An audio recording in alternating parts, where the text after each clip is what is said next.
Work is a complex field, and there are many different approaches to making sure that your teenager grows into a happy, healthy human. So I decided to step outside of my comfort zone and talk to some other experts from around the world, specifically the United States, where I now live, to talk to other experts in their field of expertise when it comes to youth empowerment work.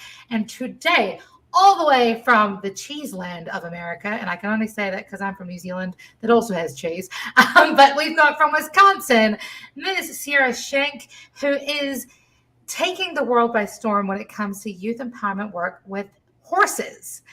I am so excited for our conversation. Siera, how are you today? I'm great. I'm great. Happy Valentine's Day. Happy Valentine's Day to you also. Did you do anything special to celebrate? Not today. I did go out to dinner with my boyfriend last weekend, though. So Awesome. Dinner yeah, is always a positive. I'm a big fan of food. So me that's too. good. And cheese, of course. And cheese, of course, because, Wisconsin. I get it. Yeah. So I really want to sort of dig straight into this because your approach to youth empowerment work is so non-traditional. Yeah. What got you into, first of all, you describe yourself as a certified EGC method coach. Can you tell me what that is? Yeah. So I'm a certified equine Gestalt coach. The equine is the horse part. Gestalt is a German word that Okay. means wholeness. So my teacher, Melissa Pierce, through Touched by a Horse, combined Gestalt with horses. And so it's Right. the equine Gestalt method. And what that really means is I partner with my horse. So my horse is a co-coach of mine.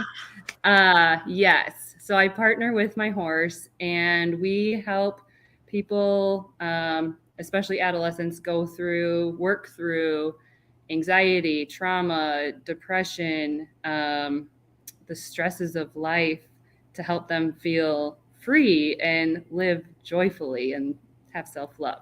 So, I have so many questions, yeah. but let's start from the beginning. How did you stumble across youth empowerment work specifically? Like, what got you involved in youth work? Yeah, so I'm a swimmer, and after graduating college, I became a swim coach, and Okay. I was able to coach all levels, but the teens were like my love. Like I loved coaching them. I feel like you can impact them so much, and they're truly looking for role models at Hmm. that age. Um, and so then as my life progressed, I grew up with horses and I've done a full circle. And so now that I had found that this program, I just knew I love teens. It's what lights me up. And so why not go back to the teens? I love that. I love that. Yeah. So, at what point? I mean, I don't know about you. You said that you've done a bit of a full circle, and I Yeah. can kind of relate to that. I started my career doing music from a very young age myself. I've never been a swimmer. My body is just not built for that. But from going from starting in one area, and then you kind of flirt with different career paths, et Yeah. cetera, et cetera. At what point did you think, oh, shoot, I have this opportunity to create something quite different for young people? Because equine work is not your typical approach. So when did the light bulb go off for you when it comes Um, to to be honest, when I went through some things like back in 2017, I found the Mhm. program. And once I started, so going through the program, we had to go through our own work and look back at our life and what trauma there was or things like that. So when I started looking back at my own life, I was like, oh my gosh, my teenage years, holy cow. Mhm. I would have loved to have somebody to help me through this. And so that's when the light bulb was like, ding, that's going to be my specialty. I love that. I love that. Yeah. With so walk me through like what what it is, how do first of all, did you ask your coach how did that whole thing happen? Like, because horses, they're very regal creatures. Yes. Yep. And they but they also make it very well known when they don't like people. Yes. So how does that whole thing work? So I believe that all horses actually have this innate gift that they want to help people come to a sense of calm, a sense of peace, to live in the present moment, to just be, right? Humans are so do, go here, expectation this, expectation that. And horses are like just hanging out. So I believe they have this innate gift that they want to share with us. And that being said, when I do partner with a horse, I ask them if they're up for it that day. And some kind of turn their back and say nope. And some are like, yeah, they're at the front of their stall ready to go. Fascinating. You're the horse Yeah. whisperer. Well, no, not quite. No, no. I've learned a lot to listen to them and their body language. Just like I listen to my teens with their body language. Same thing.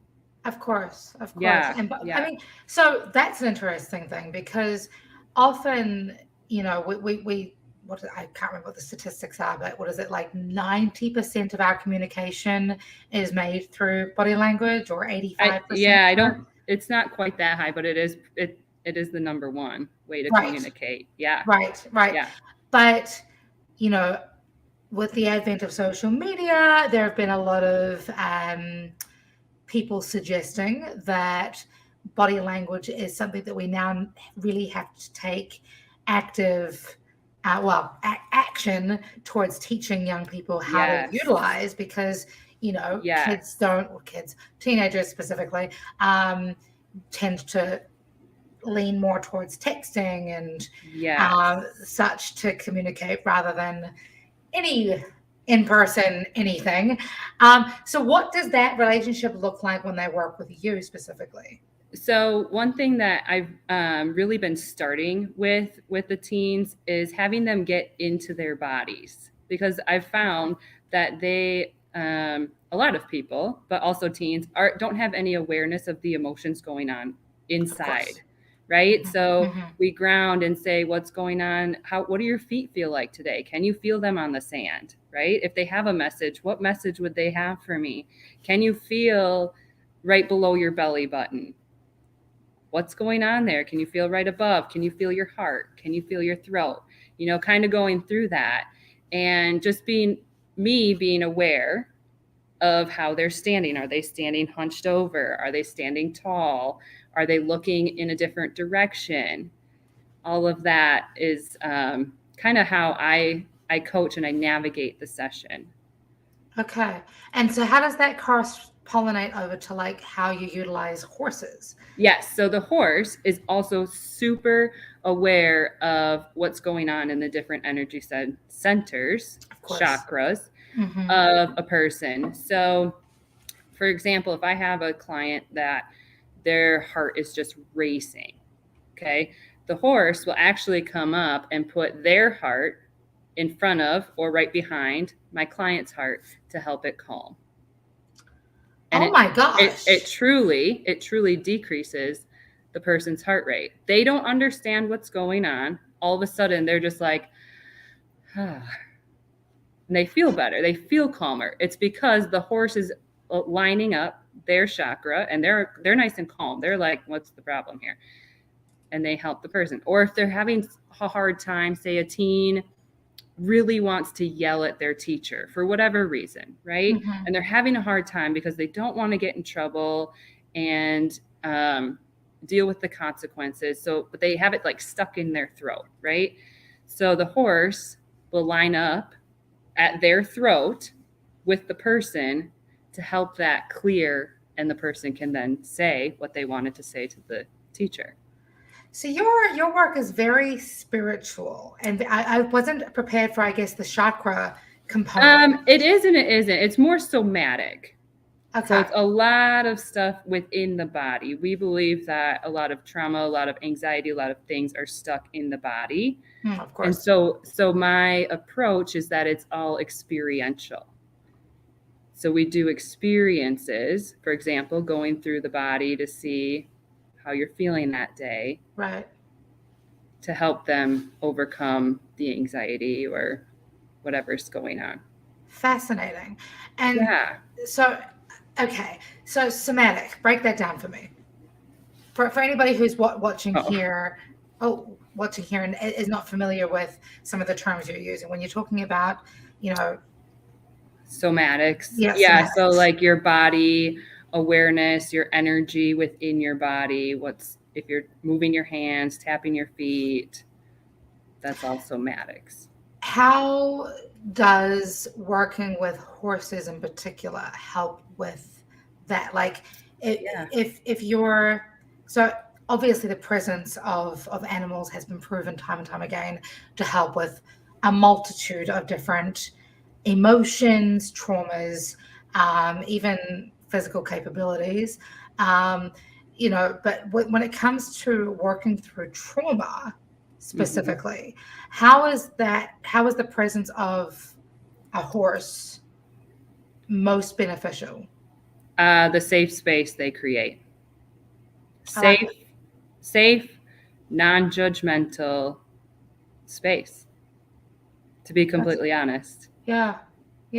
I have clients they can just pet the horse and words come out that they didn't even realize that they had inside, because it's a safe, non-judgmental. The horse isn't going to say anything. The horse isn't going to laugh at them. Horse isn't going to judge them. Horse isn't going to tell them they're stupid. They're there. They're there to love them. One of the things, safety is so imperative, obviously, when it comes to youth empowerment work. And I've been working in the youth space for, I like to tell people I'm 21 with a few years experience. So giving away how long I've been working in youth work kind of makes me feel, not as young as I would like to sometimes. But when it comes to, creating a safe space for young people, because to your point, I feel like a lot of teenagers, especially since the advent of social media, etc., are bombarded with negative messages, with negative just thoughts and ideas and concepts about how they need to be and show up and exist in the world. When it comes to your work, because you're obviously present with the teenager and the horse together, so is it like this is a one-on-one experience that they then allow themselves to feel more vulnerable because of the horse's presence and because of your presence? Yes, both of them. Yep. Okay. So the horse is there to really hold that safety container, and I'm there to really listen to what's going on, listen to their heartaches, listen to the expectations that are being placed on them and they just feel overwhelmed, or listen to the bullying that happened and they don't have any self-love because they've been told whatever from whoever, social media, for example. And so the horse holds the space and I am able to really listen without judgment, without anything, just with compassion, truly. Yeah. So with the journey of the young person, the rule of thumb, hopefully, is generally speaking, that a social worker, a youth worker, a counselor, a therapist, whoever, their job is literally to work themselves out of a job, right? So a lot of young people, when they're coming to work with you, do you find that they, how does that manifest for them as they are finding their voices, finding their ability to be vulnerable, to experience, or to rather express their frustrations? Does that then manifest as to the point where they're able to take ownership of their throat chakra, etc., or is it more a case of they then go out and buy their own horse, or what does that look for? I would love to have a horse, but I live in an apartment, so that would not be. Yes. It's been different for everybody, really. I had one girl that her goal, because the pandemic, everybody was at home for school, and when she tried to go back, she was having major panic attacks and couldn't do it. Just couldn't do it. So she went back to work, doing school from home. And so her goal was to be able to get back in person. And so it took us from November, and we met every other week. It took us from November until March for her to be able to go back in person, but she was able to fully go back, which is amazing. Awesome. It's so amazing. She is one that now wants a horse, but I told you, I'm just. Some people are able to find empowerment and tell their friends, like, it's not okay that you're saying these things to me, or tell their parents that, hey, this is what's going on. They find that empowerment with being with the horse and working with me. So it just depends on the person, to be honest. Yeah. Okay. Yeah. It's so cool. It's so different. It's so different for everybody. And it's different depending on the ages, like 12 to 13, they're just starting to individuate. They're just trying to figure out who they are separate from mom or dad. How am I like mom or dad? How am I different from mom or dad? They're starting to navigate that. So sometimes we look at that and say, are you okay with being like your mom like this? What do you want to change? What do you like about, what do you not like about? That kind of thing. And 14 to 17 is really, they're like, it's all about me. Right. All I'm thinking is me. Like, I don't know what's going on out here. I want to care about me. So then looking at different things in that, how can we help you get your needs met in that age, right? Because they want to be seen and heard and go out with their friends and not care about anything else. Yeah. So it's different for every age and every person. Of course. No two humans are the same. No. But okay, so you said that, obviously every young person wants to be seen and heard. Mm-hmm. One of the things that and you express that beautifully, I often laugh that, every teenager, it's like they're breaking up with childhood and flirting with adulthood whilst trying to find their feet, right? Yes. And, being able to, I come from a very spiritual background in the way that I work. Okay. So the way that you're talking about how you use horses is gorgeous. I often wonder, how other coaches, therapists, mentors, etc., utilize, I guess, your specific platform to help young people. Do you find that it's the part of their growing points come from like this being in nature and a spiritual connection of being grounded and like in there, because I love that you talk about feeling around your belly button and how do your feet feel, but like when it comes to like physical contact with nature, how does that kind of affect your clients? They're much calmer in general. I have clients coming to me that have anxiety or anger or aren't aware of what's going on in their bodies. And then I see them with the horse and I'm not able to see any of that because the horse brings them down to such a regulated state. So being in nature, being outside, we're not outside in Wisconsin in February, but I was going to ask about that. We are in an arena. Oh, cool. Yeah. But being outside in the summer, like in the grass with the horse, it's so calming. It's so calming for their bodies. And a big awareness I had yesterday was that 45 minutes, an hour and a half that they spend with me is allowing them a break from the anxiety, from the pressures, from the expectations, from all of the noise outside. It's allowing them a break from that. And it's amazing. Do you find that you have a particular connection with extroverts versus introverts? I have a better connection with introverts. Okay. Just because Yeah. Sorry, I'm not talking about because of your personality. I'm talking about in terms No, of like the type of work that you do. yes, because they feel safe with the horse. Interesting. I love Yeah. that. So it's a one-on-one, right? So there's no like mask that they don't feel they need to put on a mask.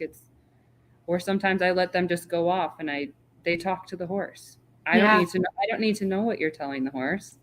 Get it off your chest and talk to the horse. It's totally fine. So I think that's safe for introverts, right? Do you have similar feedback from extroverts that you work with as well? Um, they yes and no. Extroverts are more willing to talk with me and the horse. Yeah, they're more willing to da da da da da da da da. Where introverts are a little bit more reserved. Yeah, no, that makes total sense. So Yeah. I want to focus this back on you because, you know, I think one of the beautiful things about being um, a high functioning adult is, you know, being able to be of service. It means it's an indication almost that you have overcome some of your own um, struggles and Yeah. traumas of your own.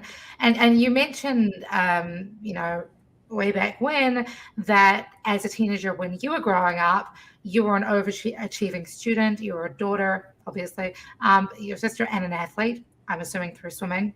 Yeah. Um, and that you are the teenager that wanted to meet everybody's expectations.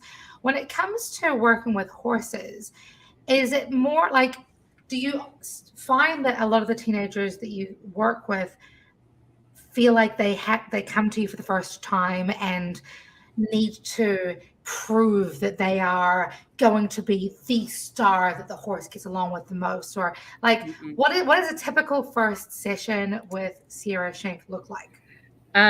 Yeah, no, they don't feel like that. That's good. Yeah, I I've got yeah. So it's a typical session is, I mean, we meet and greet, and I bring the horse in, and we just brush the horse. Well, I do a Oh, little cool. do a little safety demo first, and then we brush the horse, and we talk, and I get to know them a little bit. Who are you? Like, not just your Siera Schenck. Like, who are you? What do you like to do? What do you do for fun? What do you love? How are you feeling today? You know, really getting to know them. And then I take little clues from that Mm-hmm. and go in one direction or another. Like, do you have siblings? Yeah, I'm a sibling of 3. Okay, so that can be a direction I go. How do you get along with your siblings? Well, Mm-hmm. me and my sister hate each other. Okay, so then we dive into that, right? Or what's your favorite part of school? Well, I hate school. I'm not going to school. Okay, so let's dive into that. You know, just taking little pieces of our initial how are you? Who are you? Kind of that's how the session goes. I love that. I love that. Yeah. You mentioned that your teacher, one of the key pieces of advice that they gave you was that you'll never forget what a 1,200-pound animal will teach you. Yes. What would, like, for somebody who's never seen a horse in their life, and for me, being a New Zealander, that's really hard to believe, but there are a lot of people out there who've never seen a horse in person. I guess two-part question. First part is how do you, you know, like, how do you introduce somebody who's never seen a horse in real life to a horse for the first time? And then side question, what would be the number one thing that you personally have learned from a horse? Okay. Question number 1. Sorry, Yeah. this is my brain going, I have so many questions. I need to break Yeah. these down into. Question number 1, introducing. I have the horse on a halter and lead rope with the person. And first I ask them their comfort level. Have you ever been around horses? What's your comfort level being around horses? And to be honest, I haven't had anybody say I'm super scared of them. Oh, Otherwise, I don't know that they would come to me if they were. But regardless, the horse is on a halter and lead rope. So they're kind of in control, we'll say, Mm.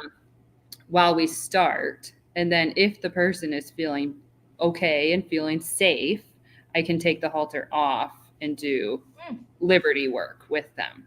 If they're not feeling safe, that's totally fine. The halter and lead rope stays on and we go about our work that way. That's awesome. So that's my first answer.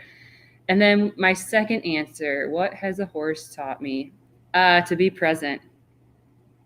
To truly be. I grew up with horses and it was a totally different model. It was like train them, work hard, do this, do that, always have an agenda. And now sometimes I just go out and sit and I find my connection with my horses is way better. Like way better. So And your connection with self, I assume, as well.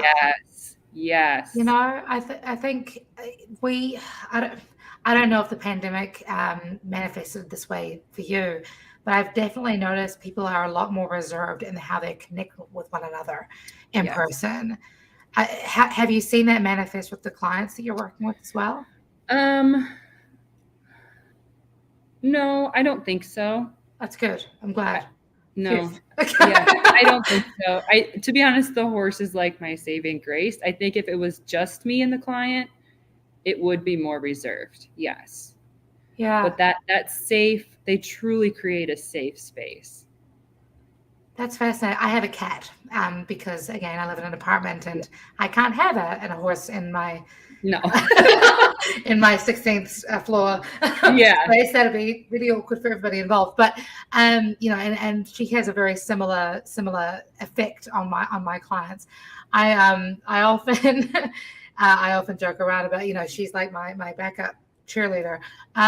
With the horses though, like I mean, yes, I grew up in New Zealand, but I was only around horses, you know, maybe a couple of times a year.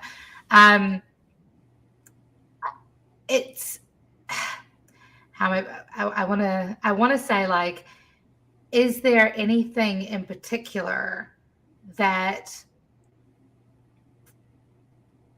you feel the young people you're working with find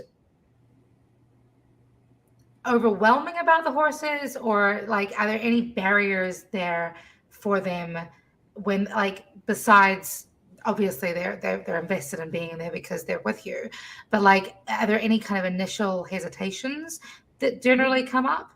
I think a barrier, to be honest, is the communication, right? Because horses obviously don't speak English. Walk the front door, really? No. And so teens can have a little bit of trouble just trying to understand what the horse is doing, and like if they're telling the horse, how does the horse understand what I'm saying? Like, why does it matter? Right. So I feel like that's a barrier. But we do something called join up, and you may or may not have heard of it, but it's essentially when the horse, if somebody's walking around in a circle, the horse will come join up with them and meet up with them. So something that's super powerful is having a teen say something true about themselves, whether it's they like themselves, whether it's I love my eyes, something that's truly true. The horse will know and will join up with them and walk around the circle with them. And they're like, how the heck did the horse know what I was saying? That's amazing. Yeah. And you can have the teen walk around and do like math in their head. 2 + 2 is 4, da, da, da, da, da. And the horse doesn't care at all. Right. But as soon as they say, I'm working on loving myself, or I love math, or I'm a really good swimmer, or whatever, the horse will join up. And then they truly trust that, oh my gosh, the horse does know what I'm saying. I need to fly to Wisconsin and come and meet these horses. This is wild. You're blowing my mind. It's really cool. I mean, I'll have to come in the summertime. I'm not going to lie, because I'm not good in the Midwest in winter. Come in the summer. I love the Midwest. Just the snow and I were not really on good speaking terms. Not friends. We're not friends. We're not friends. But you said the horses are currently in a stable or in an arena at the moment. Yeah. We do our work in an indoor arena that's covered. I mean, it's not heated, but it's blocked from the wind, from the snow. We bundle up. I mean, yeah. Hats, gloves, all the things. That's fantastic. Yeah. I am so honored that you have taken the time to, explain your work and sort of dive a little bit deeper into a world that I know nothing about. Equine, Equine gestalt. That gestalt. There you go. This is terrible. I should know these things because, my last name starts with a G. It's a complicated last name. So I should really, conquer all complicated words. But equine gestalt coach training, that's amazing. I'm so fascinated by this, and I will make the time to at some point come down. And how can people get in touch with you if they are, is it parents that get in touch with you first, or is it the teenagers? It is the parents. Okay. Because they're the ones that bring the teens and pay for the sessions and things like that. So people can find me on my website, which is www.wins, WINDS, to freedom.com. Awesome. And you're on Instagram as well? Instagram, yep. 4 Wins to Freedom there. Yes. And you're also on Facebook. Yep. Which is again 4 Wings to Freedom, but the word 2 as opposed to the letter, yep. Or the number rather. Cool. And, is there anything else that you really like? I mean, again, you will never forget what a 1,200-pound animal is going to teach you. No. On that note, what is one thing that you hope everybody who listened to this podcast today hopes to learn from you and the beautiful animals you work with? Yeah. I hope that everybody learns to take a step back and find something they're grateful for every day. That's something I go over with my teens every single session. Give me one thing you're grateful for, and to live a joy-filled life. So that's my things. I love that. That. Joyful. One of my girlfriends, Solia, always says, "Joy is my protest." So I'm all about that. In the face of adversity, in the face of negativity, in the face of the world telling us who to be and how to show up, being joyfully you is the best thing that you can possibly do for the world. Yeah. Thank you, Siera. It's been such a pleasure. Thank you to everybody who has tuned in today. I want to say a massive shout out to Logic, who is from the iRant network, who is helping to facilitate this particular podcast and is doing all the beautiful graphics and things. So if you want to check them out, please do. iRant network. It's IRANT. Otherwise, thank you so much for everybody for tuning in today. My name is Emma G. I am a youth empowerment through songwriting coach, otherwise known as Yes Youth Coaching, speaking with the glorious Siera Schenck, all the way from Wisconsin, who is an equine gestalt coach using horses to help your teenagers become their best, beautiful, authentic selves through the lens of animals and just truth and honesty. So thank y'all so much. Be safe, be kind. Until next time, keep smiling, and we'll see you next time.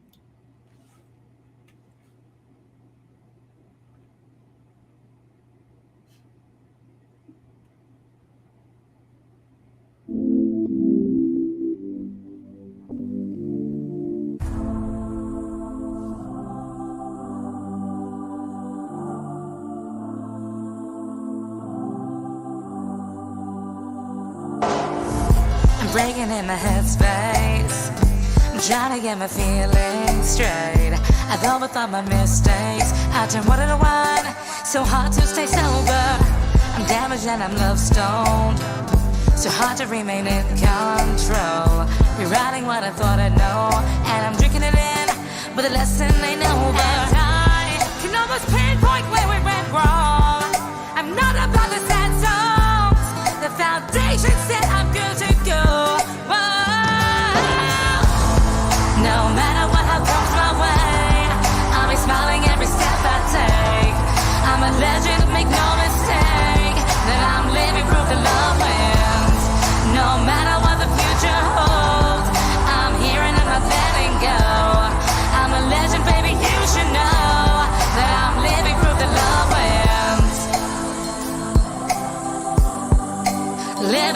the love winds.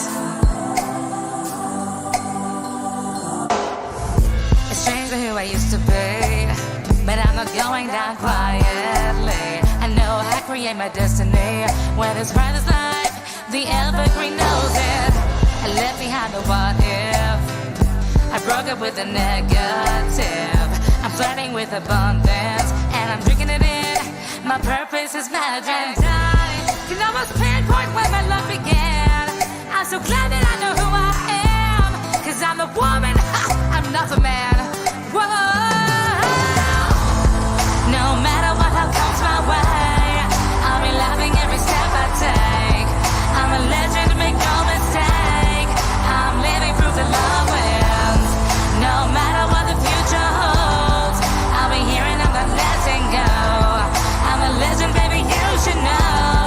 I'm living proof that love wins. I'm living proof that love wins.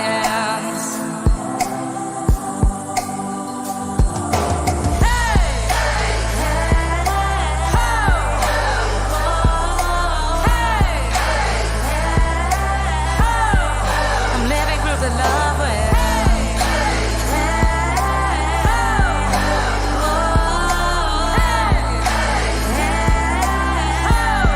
I'm living proof that love wins.